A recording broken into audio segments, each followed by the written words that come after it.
say the same thing that I just said about 10 minutes ago. I'm like a Broadway actor. I have to keep repeating myself and pulling it off. So we basically want you all to take your time, right? Take your time. We don't let the fish win. That's our #1 rule at CSF. Don't let the fish win. So we're going to take our time and make small cuts and just work our way through this instead of trying to be a professional and getting the meat off the bone, right? Sounds like a dog fight.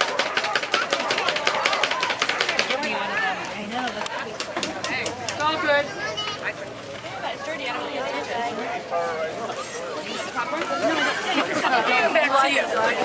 And away we go. Okay, so I make that cut at the lateral fin towards the head, right? See how I'm doing that? I'm going to extend out because I want to retrieve the nape. I want to retrieve this part of the fish so I can get more yield out of it. So I'm going to separate the collar from the nape. I bring the fish to the table, the edge of the table, and right here at the dorsal fin I'm going to cut in because the skin tends to be a little thinner there for whatever reason. So I make a nice little cut like that. Now then I want to open it up and I want to make sure I'm on top of the bone. Okay, so see how I'm doing that? Anybody can come over a little closer if you want. Just push Joey out of the way. He doesn't mind. I'll back right up for you. But see how I'm on the bone there? That's where you want to be. If you can be there, right, you can put your knife, lay it right on there, and then just continue making little cuts. See how I'm doing that? And see how I'm cutting? I'm not sawing. Okay. See the bone? I'm not missing anything at this point. So I just work my way down, all the way to the end. Steve, how important is it to have a sharp knife? It's the most important thing, Joey. It is the most important thing. That wasn't a setup question at all. No.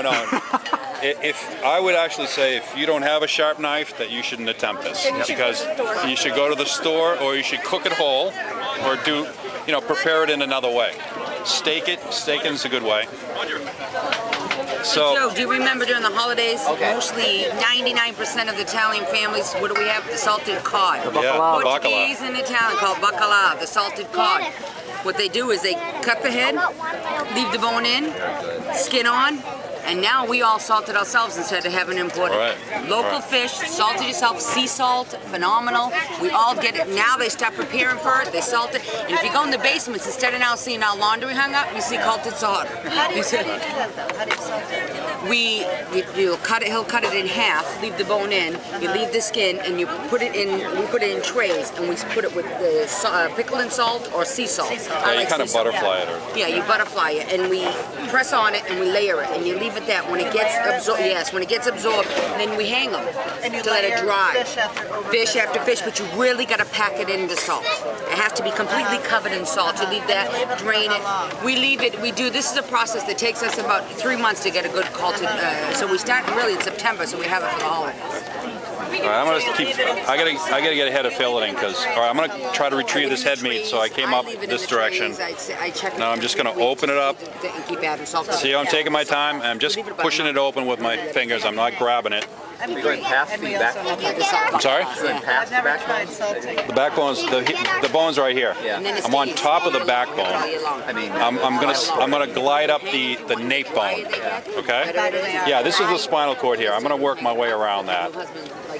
It's no big deal there. See how I'm doing that? Just taking my time, sliding it open. Bunch of little cuts. Bunch of little cuts. For 2 days. Excuse me. So I'm going to try to retrieve the nape. So I'm going to make a cut to get into that nape area. See how I did that? And I'm just going to pull it back a little bit. I'm going to break through a couple of these bones and then work my way around.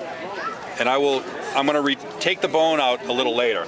Okay, but right now I'm just concerned about getting the meat off the bone. So I'm grabbing that meat and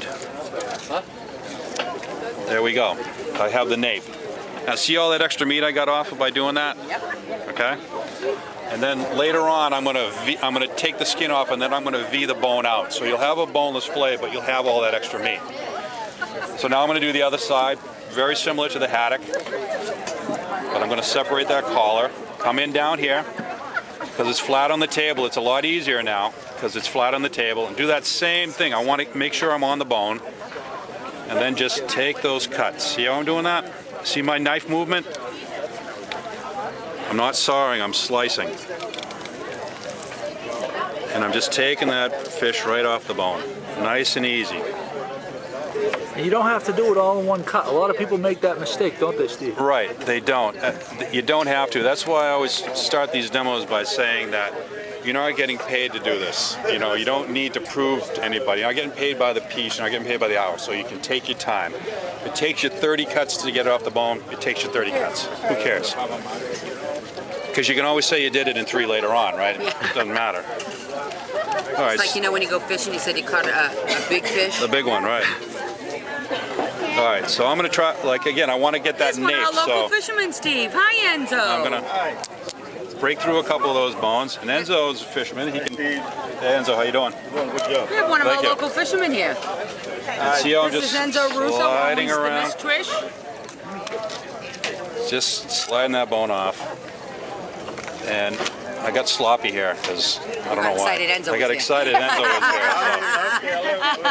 So. No, No, don't go worry away, about it. Enzo. Don't go away. But anyway, I've cut fish for 20 odd years, and I sometimes leave that fin bone, but no need to panic, right? We just take our time, and I just take my knife and slice it off, and it's gone. Okay, so there I have my, oops. Can I steal some Then I have my fillet with the nape. All right. Now you see all the fish that's all around there? That's your stock. That's what makes a really good protein stock. Fish head is very good for stock. Yeah. Oh, and you know what? You ever try frying it and people just eat it like that? Before in the stores, you never heard of squid, you never heard of cheeks. Skeleton. You got a lot of all the meat off of that. You know what? See through it, yeah. We are so lucky and fortunate in Gloucester for having, you know, local fishermen, people teaching you, going way back from Lino Novello with the fishermen's wives, showing and telling people what you can do with fish. Now we used to have it used to call underutilized fish festival. There's no such thing. There's not a product in that ocean that we haven't cooked and served, and people know that it doesn't exist. It's called now new fish. We do new recipes, and that's what you're going to get today. I have a new phrase that there's underappreciated fish. Thank you. I like that. Underappreciated fish, like whiting would be one of Yes. those. You know, my perhaps. favorite. Oh, I love it. My favorite You know, fried wine. is that underappreciated? Yes, it is. Even pollock to an extent. People are afraid of the bone. That's what it is. Everyone wants a fillet and they're afraid of the bones. My kid's gonna get choked or this. It's not true. What you were just talking to Steve about. All right, so I'm gonna skin this, and if you saw me earlier, what I'm gonna do is I'm gonna pull the skin as I push the knife. It makes it a lot easier. It's hard to mic Steve, you know what I mean? Okay, so see how I'm pulling the skin as I'm pushing the knife? Flip the back of the knife over and show them that trick. No, I'm not that good. And don't be afraid to push the fish over so you know what you're doing. You can see what you're doing. And So yeah, I'm pulling Mama the was skin, telling me, pushing the don't knife. forget, when you make your fish stock, it's not like you have to do with all your There we vegetable go. stock. Excellent. You don't have to cook your stock for hours. All right. 20 minutes gives you the Good job, protein Steve. you Thank you need very and the much. flavor. By over